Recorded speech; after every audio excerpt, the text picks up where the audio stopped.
Welcome to New Horizons in Chinese Philosophy. This is Lecture 10. In this lecture, we will continue to discuss Mencius' philosophy. We will focus on his social and political philosophy. First, social philosophy. In his social philosophy, Mencius put much emphasis on the ordinary material needs of men. Unlike the Shi, wandering intellectuals, the ordinary people cannot be expected to maintain a steadfast heart without a stable livelihood. In his dialogue with Gao Zi, Mencius does not deny that the need for food and sex are an authentic part of the nature. The nourishment of qi includes adequate physical nourishment and satisfaction of all basic material needs. Mencius thinks that the sense desires belong to the nature. It is in the area of the interaction of the senses with the outer world that human perversity first seems to arise. It is natural to satisfy one's physical needs. All men naturally love good tastes, good sounds, and physical beauty. Mencius is deeply committed to civilizations. He accepts the cooking of the cook, 易雅, as the standard of good tastes. Mencius does not negate the civilized satisfaction of man's physical needs. This can be seen from his attitude toward merchants. He has a positive attitude toward merchants.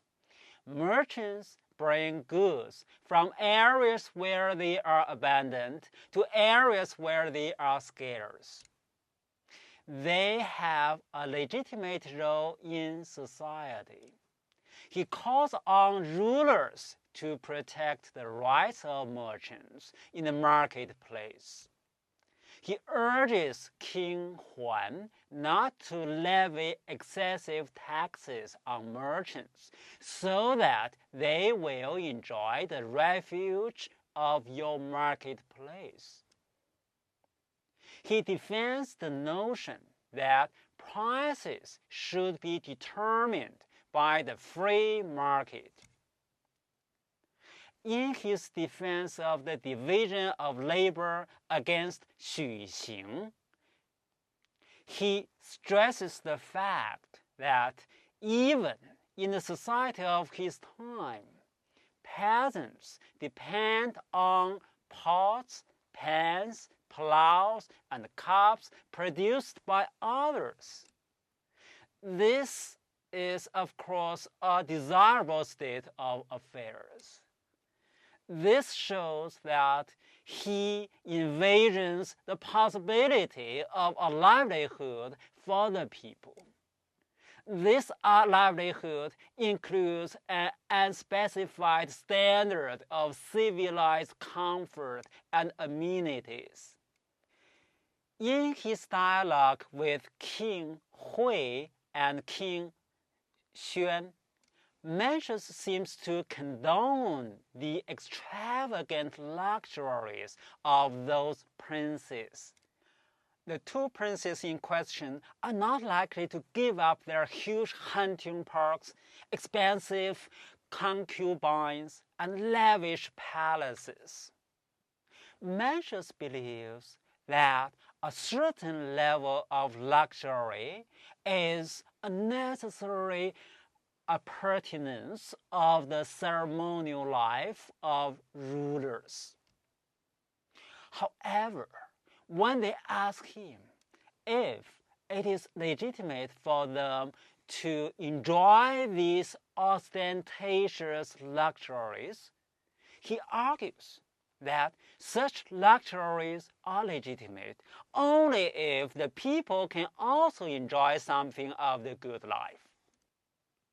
When King Wen of old had a hunting park, the park was open to woodcutters and hunters. It is crucial that King Wen enjoyed these luxuries only after he had seen to it that the people's livelihood had been assured. It is obvious that King Hui and King Xuan would not be able to maintain the kinds of luxuries they had if they were truly concerned with the people's livelihood. Like Confucius, Mencius does not dismiss sense pleasures or even honors as evils in themselves. These goods are evil only when they are not subordinated to the higher goods, and they are not constrained by the higher goods. According to Mencius, the senses do not think, and thus lead to fantasies of limitless gratification of the senses and of the desires for fame and honor. Quote, all men have the common desire for honor, and all men have in themselves that which is worthy of honor. But all men do not think of it, end quote. Quote, those who are satiated with humanity and righteousness do not desire the fat meat and fine millet of others, and enjoying true fame and wide praise, they do not desire the elegant clothes of others, end quote.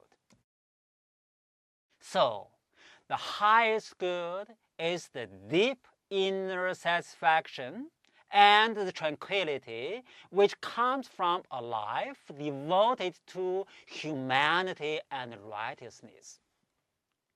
Other goods are good only to the extent that they are subordinate to and limited by this supreme good.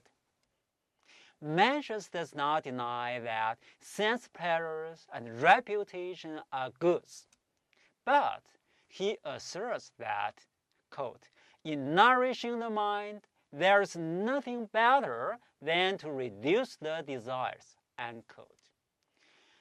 The depletion of emotional qi that results from a fixation on limitless satisfaction and the wrong kind of fame are not compatible with the nature of the heart.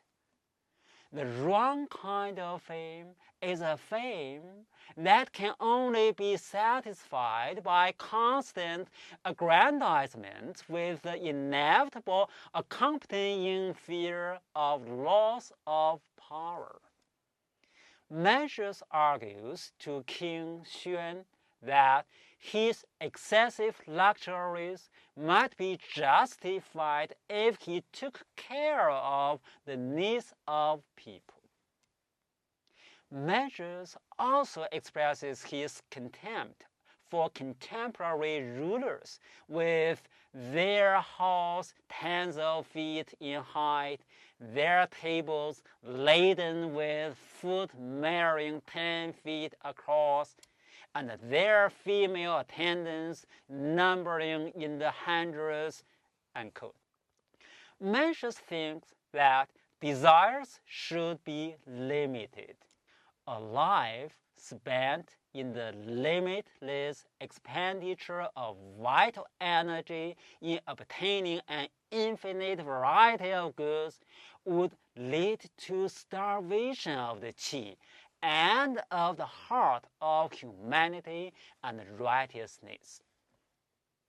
A good society is one in which the aged wear silk and eat meat, and the ordinary people are neither cold nor hungry. This is a society which is above bare subsistence and one in which the ordinary people can participate in the life of festival and familial and communal, quote, holy ritual, end quote. This is compatible with Mencius' admonition to, quote, reduce the desires, end quote. Mencius' social policy emphasizes that the ruling class is to refrain from imposing excessive demands on the people. The people are allowed to make its own livelihood. Mencius stresses the roots of the goodness within the human heart. He also provides a picture of the specific institutional setting through which this goodness is to be realized. During the Song Dynasty, the famous statesman Wang Anshi was preoccupied with creating a kind of outer institutional blueprint of the good society.